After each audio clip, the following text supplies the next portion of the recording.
வணக்கம் தலைவா, அனைவருக்கும் இனிய வணக்கம். இன்றைக்கி நம்ம இந்த ஒரு வீடியோவில் எதை பற்றி பார்க்க போகிறோம் அப்படின்னு பார்த்தீங்கன்னா, டிஆர்பி மற்றும் பள்ளி கல்வித்துறையில் வந்திருக்க மிக மிக முக்கியமான தகவல்களை இந்த ஒரு வீடியோவில் நம்ம பார்க்கலாம்.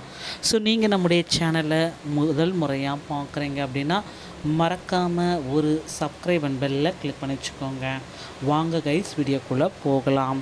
தமிழகத்தில் கல்வித்துறையில் 1800 ஹெட்மாஸ்டரும் 20 டிஇஓ பணியிடங்களும் காலி பணியிட உதவி உயர்வு பிரச்சனையை தீர்க்க தேவை கொள்கை முடிவுகள் எடுத்துகிட்ருக்காங்க. என்னன்றதை பார்க்கலாம். பணிபுரியும் ஆசிரியர்களுக்கான சிறப்பு தகுதி தேர்வுக்கான தாள் மாதிரி வினாவங்கிகள் கொடுத்துருக்காங்க. அரசு பாலிடெக்னிக் கல்லூரிகளில் 3 புதிய பாடப்பிரிவுகள் தொடங்கப்பட்டு 3570 புதிய இடங்கள் தோற்றுவிப்பு.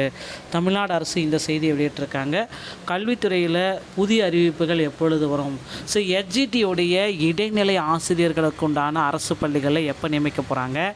பிடி பட்டதாரி ஆசிரியர்கள் எப்போ நியமிக்க போகிறாங்க? பிஜிடி முதுகலை பட்டதாரி ஆசிரியர்கள் எப்பொழுது நியமிக்க போகிறாங்க? காலி பணியிடங்களை நிரப்ப பள்ளி கல்வித்துறை அமைச்சர் ராஜ்மோகன் அவர்கள் என்ன தகவலை குறிப்பிட்டிருக்காங்க. ஸோ கிட்டத்தட்ட 2 பள்ளிகளில் ஆசிரியர்கள் தேவை, மெயில் மட்டும் அனுப்பினால் வேலை அப்படின்ட்டு நிறைய பேர் அங்கங்கே குறிப்பிட்டு சொல்லியிருக்காங்க. அதையும் நீங்கள் செக் பண்ணிக்கோங்க. ஸோ இப்போ எஸ்எம்சி மூலம் தமிழகத்தில் தற்காலிக ஆசிரியர்களை விரைவில் நிரப்ப போகிறதா தகவல்கள் வந்திருக்கு மக்களே. ஸோ எஸ்எம்சி பள்ளி மேலாண்மை குழு வாயிலாக அந்தந்த பள்ளியில் இருக்கிற தலைமை ஆசிரியரே வேக்கன்சியை ஃபில் பண்ணிக்கலாம். கிட்டத்தட்ட ஒரு 19,000 ஆசிரியர்களை எஸ்எம்சி மூலமாகவே எடுத்துக்கொள்ளலாம் அப்படின்ற மாதிரி அறிவிப்புகள் போயிட்டுருக்கு. ஸோ இதை பார்த்திங்கன்னா நிறைய பீப்புள்ஸ் பார்த்திங்கன்னா எஸ்எம்சி மூலமாக அங்கங்கே இருக்கிற பள்ளி மேலாண்மை பெற்றோர் ஆசிரியர் சங்கத்தின் சார்பாக பணியில் ஜாயின் பண்ணிகிட்ருக்காங்க. ஸோ மறந்துடாதீங்க நண்பர்களே, எஸ்எம்சி மூலமாக தற்காலிக ஆசிரியர்கள் விரைந்து எடுத்துகிட்ருக்காங்க. இப்படி தற்காலிக ஆசிரியர் இருக்கிறதுக்கு நிரந்தர ஆசிரியர்கள் பணியிடமே வேக்கண்ட் இருக்குது, அதையும் கொஞ்சம் ஃபில் பண்ணுங்களே அப்படின்ட்டு கோரிக்கைகள் எல்லாமே வச்சுருக்காங்க. நிச்சயமாக பார்த்திங்கன்னா எஸ்எம்சி டீச்சர்ஸோடைய ரெக்யர்மெண்ட்டில் புதிய அப்டேட் விரைவில் வரும். ஸோ அதே மட்டுமே கிடையாது, இந்த எஸ்ஜிடி பிடி பிஜிடி ஆசிரியர்களை உடனடியாக நியமிக்கணும், இவங்களுக்கு உண்டான தேர்வுகளை உடனடியாக நடத்தணும் அப்படின்ற மாதிரி கோரிக்கைகள் ஆங்காங்கே பள்ளி கல்வித்துறையில் நாளுக்கு நாள் வச்சுட்டு தாங்க இருக்காங்க. இவங்களுக்கு உண்டான கோரிக்கைகளை வைத்தால் மட்டும்தான் கண்டிப்பாக இந்த வேக்கன்சிஸ் எல்லாமே போடப்படும். ஸோ கண்டிப்பாக புதிய உயர்கல்வித்துறை அமைச்சரும் பார்த்திங்கன்னா பாலிடெக்னிக்கில் 3570 இடங்களை தோற்றுவிப்பு செஞ்சுருக்காரு. ஸோ இது என்ன அப்படின்னு பார்த்தீங்கன்னா, அரசு பாலிடெக்னிக் கல்லூரிகளில் 3 பாடப்பிரிவுகள் தொடங்கப்பட்டு 3570 புதிய இடங்கள் தோற்றுவிக்கப்பட்டிருக்கு. அரசு பாலிடெக்னிக் கல்லூரிகளில் இது நடந்துகிட்ருக்கு. இதற்குண்டான அப்டேட்டையும் நம்ம குறிப்பிட்டு சொல்லியிருக்காங்க பள்ளி கல்வித்துறை அமைச்சர். மேலும் பார்த்திங்கன்னா பள்ளி கல்வித்துறையில் விரைவில் 1800 பள்ளி தலைமை ஆசிரியர்கள் 20 டிஓக்கள் பணியிடங்கள் காலியாக கிடைக்கின்றன. பதவி உயர்வுகளில் உள்ள சிக்கல்களை தீர்க்க தமிழக அரசு கொள்கை முடிவு எடுக்க வேண்டும் என தலைமை ஆசிரியர்கள் வலியுறுத்தினர்.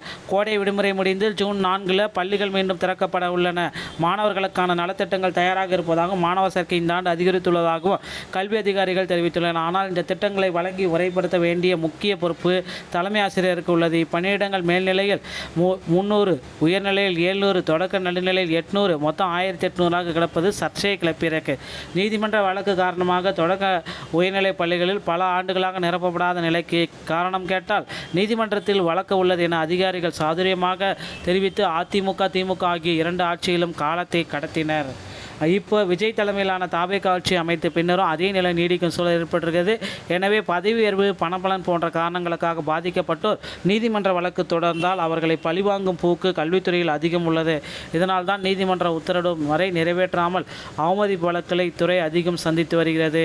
ஸோ உடனடியாக இவர்களுடைய பிரச்சனையை தீர்த்து இந்த ஆசிரியர்கள் பணியிடத்தை உடனடியாக நிரப்பணும். புதிய முதல்வர் விஜய் பதவி உயர்வு தொடர்பான வழக்குகளை விரைந்து முடிக்க சிறப்பு கவனம் செலுத்த வேண்டும் என அரசு கொள்கை முடிவு எடுத்து பிரச்சனைக்கு தீர்வு காண வேண்டும் என நடவடிக்கை ஜூன் முதல் வாரத்தில் மேற்கொண்டு இம்மாதத்திலேயே பதவி உயர்வு கலையிடங்களை நிரப்பணும் அப்படின்ற மாதிரி கோரிக்கைகள் வச்சுருக்காங்க. ஸோ என்னன்றதை நம்ம பொறுத்து நம்ம பார்க்கலாங்க.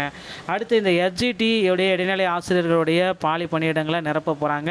அதே போல் பிடி ஆசிரியர்களுக்கு உண்டான அறிவிப்பு வரக்கு பிஜிடிஆர்பிக்கு உண்டான அறிவிப்புகளையும் இந்த மாத இறுதிக்குள்ளார வர இருக்குங்க.